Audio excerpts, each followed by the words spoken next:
So my first question, because hate speech has been such an intensive topic with so much of violence attached that we have seen in the past couple of years growing, I wanted to know from Umar Bashir, how do they perceive hateful media in India? If you can please walk me through what happened, for example, in the case of Tablighi Jamaat last year, and also through hateful narrative of the very right-wing Hindutva media, including magazines like Op India, Swaraj, etc.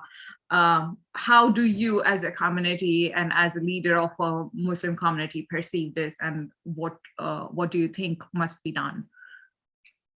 Please.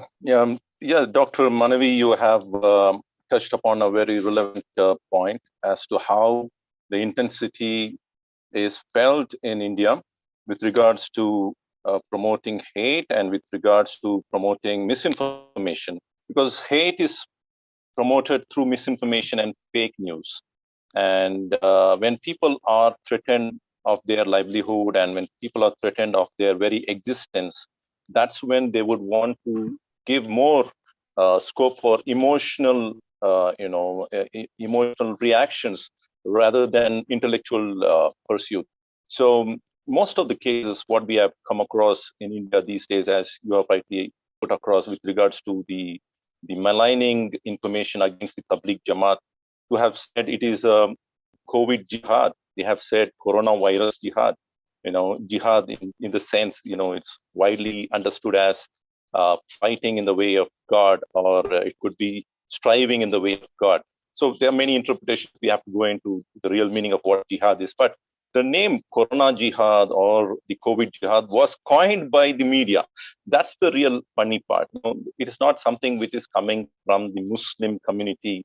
And it is dehumanizing, demonizing, in fact, to say that somebody wants to spread the virus voluntarily and get into the people's living area and to cause destruction. So there is something which is inhuman. I don't even believe anybody who could do this kind of an act. It is purely devilish.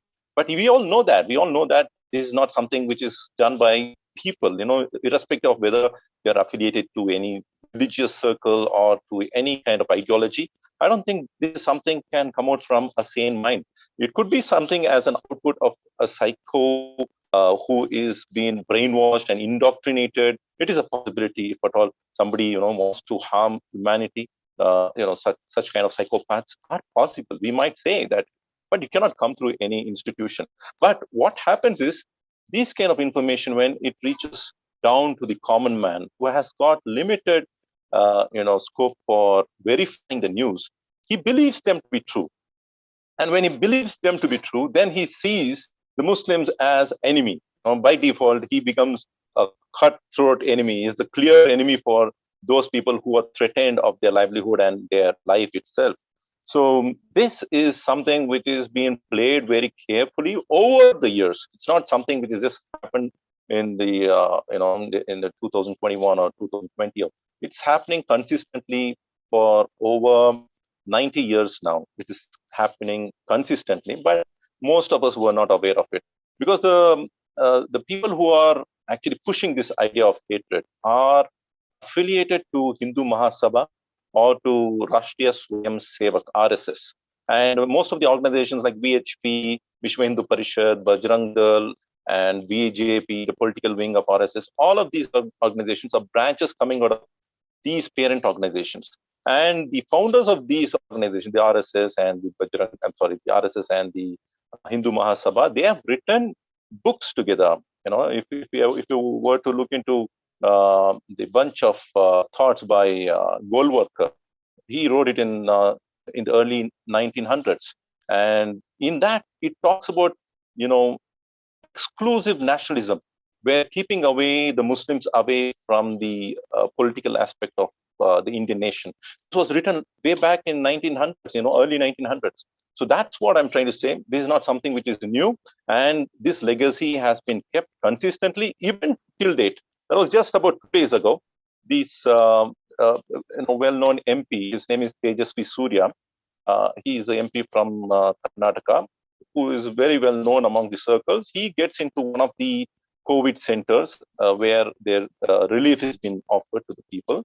And he goes and lists out names of Muslims, about 17 names of Muslims, and says, how could you recruit these people for frontline health workers? How could you recruit these people? Is this a madrasa? Is this a seminary? Is this a religious seminary for you to recruit these people from the minority community? And one of them is also indicating that the loss of lives amongst the COVID patients due to these people in this team.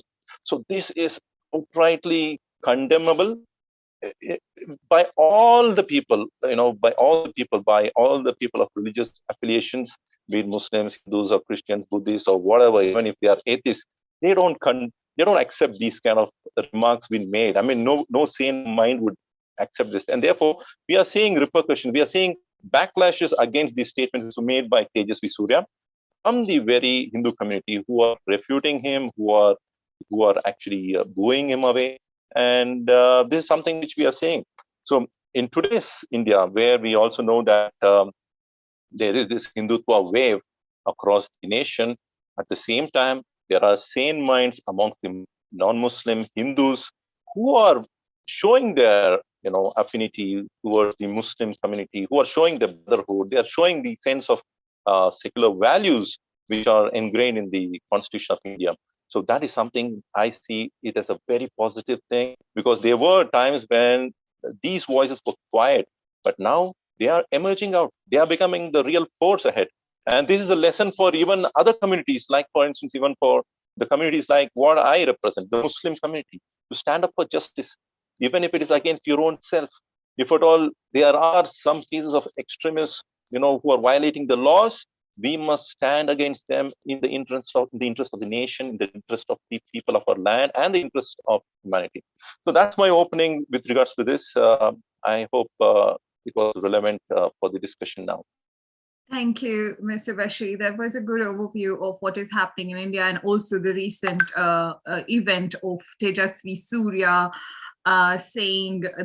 calling out only the Muslim frontline workers out of, I think, 130 total workers. He just pointed out 17. Over 200.